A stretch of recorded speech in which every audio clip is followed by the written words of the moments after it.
we are talking about the various types of optimization algorithm. So very commonly used is a gradient descent one.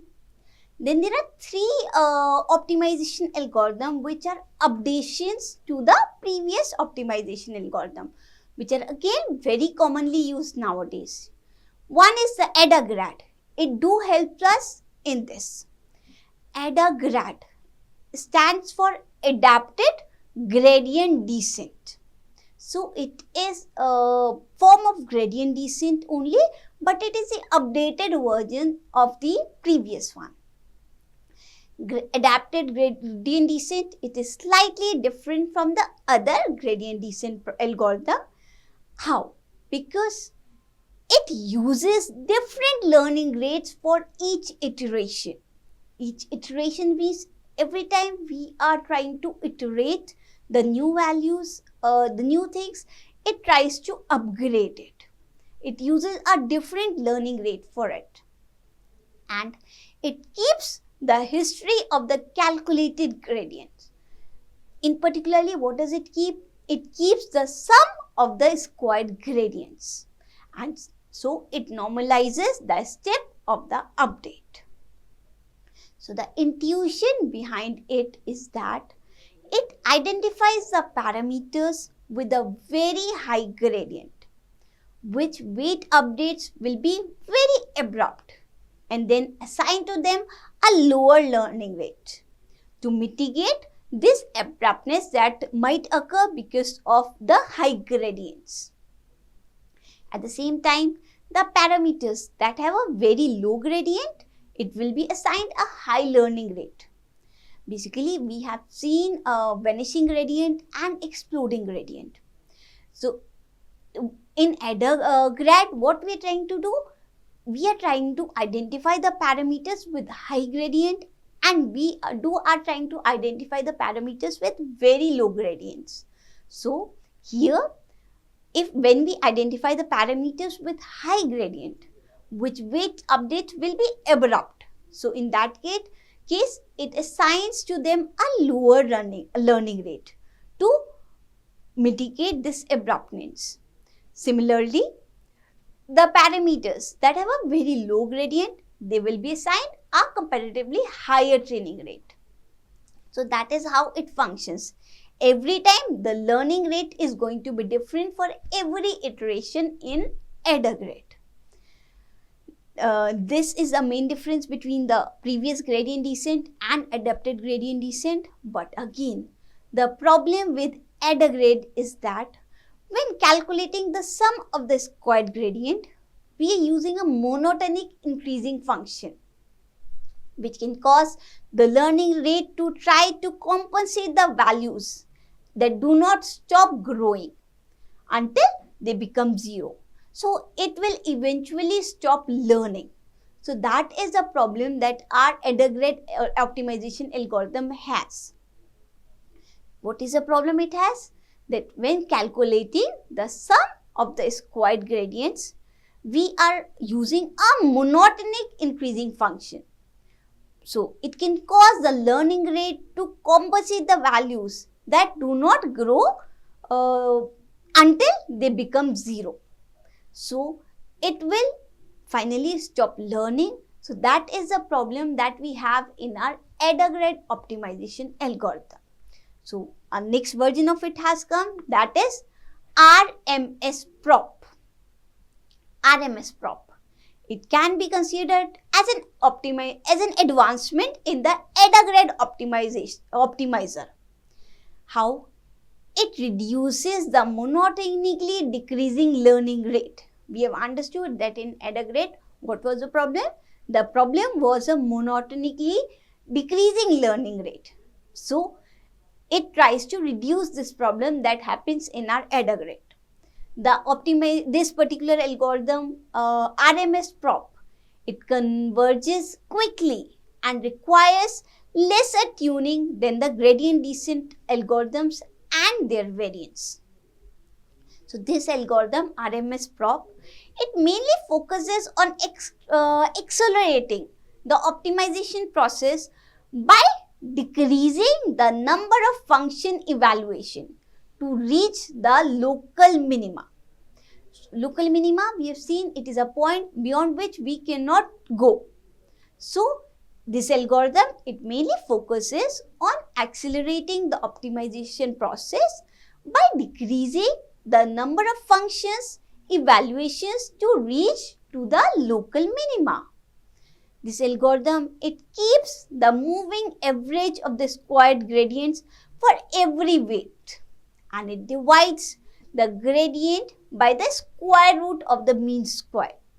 So, if we talk about in simpler terms, if there exists a parameter due to which the cost function oscillates a lot, we want to penalize the update of this parameter. Means we want, if there is a parameter because of which our cost function is oscillating. So, we want to penalize, means we want to reduce that particular parameter. So, that is a main concern of this RMS prop. This RMS prop, again it has a problem. The problem is that the learning rate has to be defined manually, and the suggested value, it does not work for every application. This is a problem with RMS prop. So, basically RMS prop, it is tried to solve the problem that we had in ADAGRAD, that was that how it reduces the monotonically decreasing learning rate. But again, there is one problem in RMS prop, which is that the learning rate in this has to be defined manually, and normally the suggested value, they do not work for each and every application. So, that is a problem that we have in RMS prop. So, another updation for it has come, that is ADAM. The name ADAM, it is basically derived from adapted moment estimation. ADAM, ADA stands for adapted, M stands for moment. So, the name ADAM, it is derived from adapted moment estimation. This particular optimization algorithm, it is a further extension of the stochastic gradient descent to update the network weights during the training. So, unlike maintaining a single learning rate through the training in stochastic gradient descent, ADAM optimizer, it updates the learning rate for each network weight individually. So, individually it will update the learning rate for each network weight. One wants to train the neural network in less time and more efficiently. So, in that case, ADAM is the best optimizer for him. ADAM optimizer, they inherit the features of both ADAGRAD and RMS prop.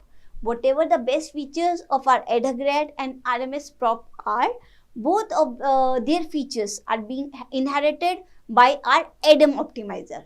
So, this ADAM optimizer, it works well in less time and it works more efficiently than the earlier optimization algorithms.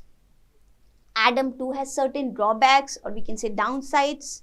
Basically, it tends to focus on faster computation time. The main purpose of ADAM is to calculate the result faster computation. Whereas in algorithm like stochastic gradient descent, they focus on the data points. So that is why the algorithm like stochastic gradient descent generalize the data in a better manner, because they focus on the data point at the cost of low computation speed. In our stochastic gradient descent, we are focusing on the data points, and because of that our computation speed, it decreases. So it compromises that. So the optimization algorithm that can be picked accordingly depending on the requirement and the type of data you have. There are certain advantages of all of these kinds of optimization algorithm. Now, which one do you want to choose? It depends on your requirement. If you want the computation to be fast, then ADAM should be your choice. Then if you want to focus on the data points, you want the data to produce the best result. So you are not, in that case, you have to ignore the computation time. So in that case, you can use the stochastic gradient descent. So these are few different algorithms which can be applied according to a person's own requirement, that in what field it is working on, whether the accurate result is more important, fast result is more important, what kind of data is there, what kind of network will work. So depending on all these things, we can pick our optimization algorithm. These were few optimization algorithm. Now the advancement on it, that is a second order method for training. What is this? This second order optimization technique, it is the advancement on the first order optimization algorithms in the neural network. What does it do? It provides an additional curvature information of an objective function which adaptively estimates the step length of the optimization trajectory in training phase of the neural network. So there are few algorithms which we call second order training methods. Basically what they do, they provide an additional curvature information for the objective function. Basically the second order optimization method, they provide a much more powerful and elegant solution to the problem of variations in the scale or in the curvature along different directions, but selectively rescaling the gradients along different directions of the curvature matrix. So in these particular cases, we are providing certain more additional information to achieve the more accurate result. While the superior performance of our second order optimization method, like the Newton's methods, is a well known in this field, but they're hardly being used in practice for deep learning, because neither assembling the Hessian matrix nor calculating the inverse is feasible for the large scale problems. Nowadays we are having so much of data. If we are talking about a few entertainment industry like Netflix or YouTube or Amazon, what does it do?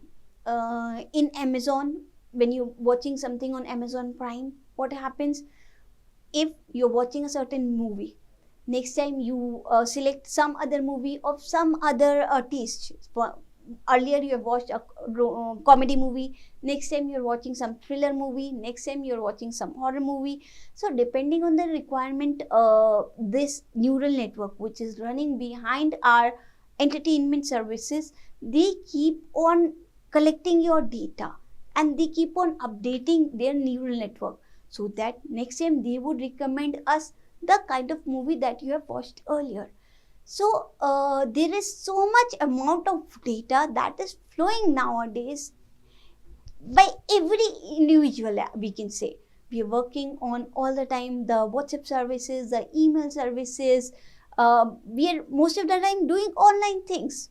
So there we have lot of data. So when we are dealing with this huge amount of data, working on the second order method of training becomes difficult for us, because they basically use a Hessian matrix and then calculating the inverse of them. For large scale problem with large scale of data, these second order methods are very difficult to operate on. So that is why we are, although second order training methods, they do provide us more better results, but we hardly use them in practice.